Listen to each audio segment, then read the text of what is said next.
I play games quite a lot. That's a given if you have already seen some of my videos.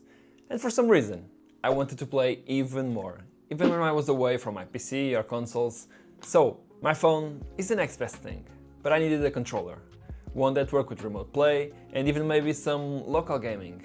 But I didn't want some flimsy piece of plastic, you know? I needed something solid and really comfortable. More specifically, I wanted the durable build, comfort for long sessions, and wide compatibility with clients and different apps. I actually tried a couple controllers first, from my friends and even from my workplace, but they were either cheap, with bad materials, or stupid expensive. After lots of searching, I discovered the GameSir G8 Galileo.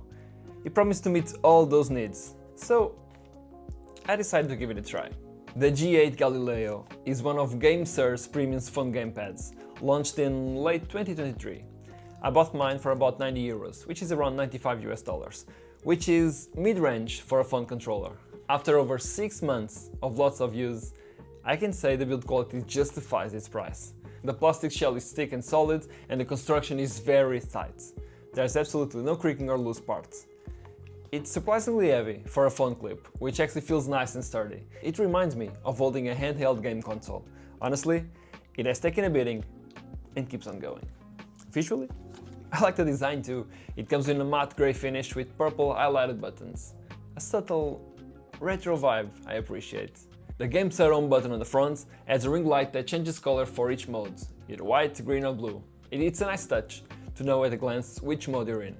Also, the USB-C connector has a tiny hinge so it can tilt to fit different phone thicknesses, which I'll talk later because it's also part of one of my few issues with this controller. Overall, it feels really well made. Now, holding it feels really good. Picture a standard console controller. It's exactly like that, just with the phone clamped in the middle. The handles fit my palms perfectly, and I can wrap my fingers around the trigger buttons without stretching. Even with my large iPhone 16 Pro Max installed, the weight distribution remains balanced.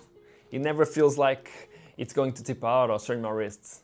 I mean, it's not a DualSense or something like that, but it gets the job done. The clips that hold the phone are padded and apply firm pressure, so my phone always stays secure.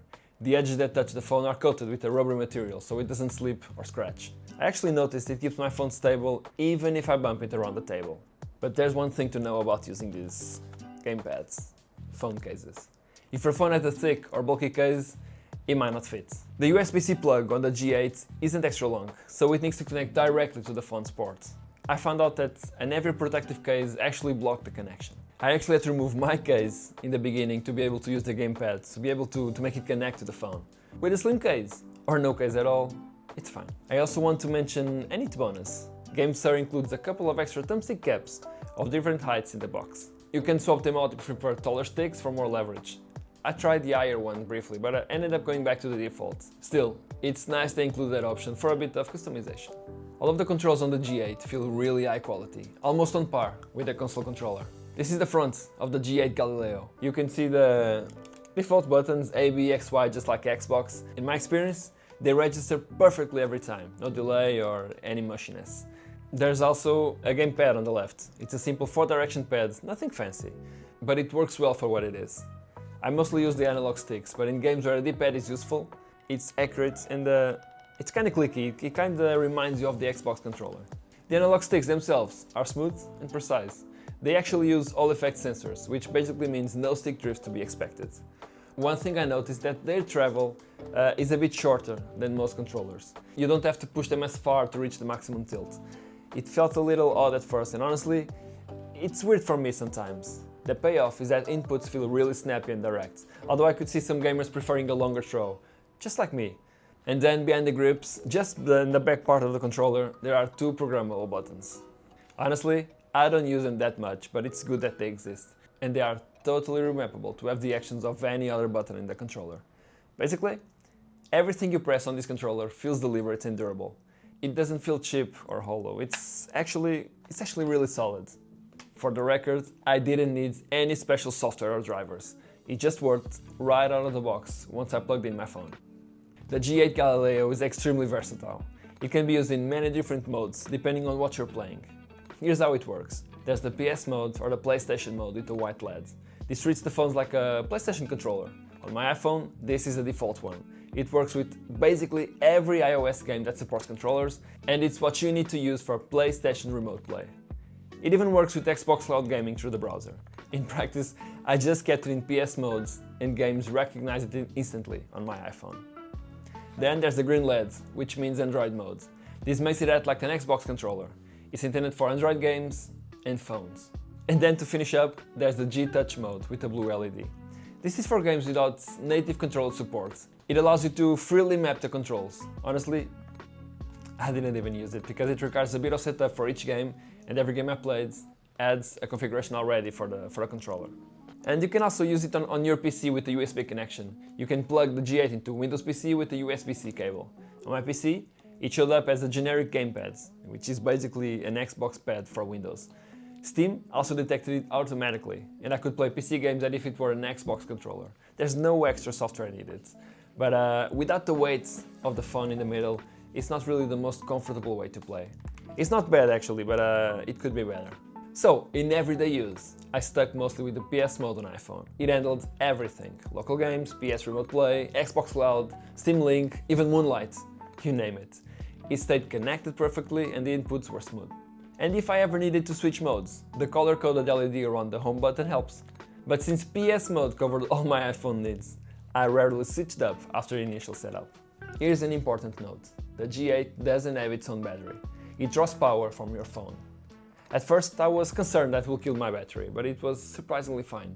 And since it's powered by the phone, if you play along, you will want to charge it. Thankfully, the G8 has a USB-C pass-through built in. You plug your regular charging cable into the bottom of the controller and it passes power to your phone. And the controller also has 3.5mm headphone jack right there. Something really rare nowadays, to be honest, but in the end, I rarely used it, so yeah, I only tested it and it worked fine. So, what about the price? As mentioned, I paid around 90 euros for the G8 Galileo. Is that worth it? After using it almost daily for months, I'd say yes, especially if you compare it to the cheaper alternatives. For context, you can find basic clip-on controllers like this for $30 or $50, but those often feel flimsy and they lack features like there's no charging port, there's fewer buttons. Other popular choices like the Backbone one or Razer Kishi also land in the $80 to $100 range, and they are good options. But I'm actually glad I went with this one, because the G8 gives you all effect sticks and triggers, extra programmable buttons, headphone jack, and even charging pass-through. That's a lot of high-end features at this price. In my experience, it's a bit of a steal. How well built it is and all it can do, the price makes sense. I'd happily pay it again if this one broke. In conclusion, after half a year with the GameSir G8 Galileo, I'm still happy with it. It does exactly what I wanted. It makes mobile gaming feel more like console gaming. I've already recommended it to a couple of friends, in fact. It's not perfect. I wish it handled bulky phone cases better and the analog sticks could have longer travel. But in terms of daily performance and comfort, it's been excellent. I absolutely have no regrets about this purchase. All in all, the G8 Galileo has become my go-to gaming accessory on the go. I have zero regrets about this purchase and I'd recommend it to anyone who wants to play on their phone. For me, the G8 Galileo has proven to be the best phone gaming controller I've ever used. It's reliable, it's comfortable, and so versatile that it's hard to beat at this price. Seriously, once you've tried it, you don't want to go back to touch controls. It has truly been a game changer for me. I only wish I'd bought it sooner. If price is the only concern, think of it this way.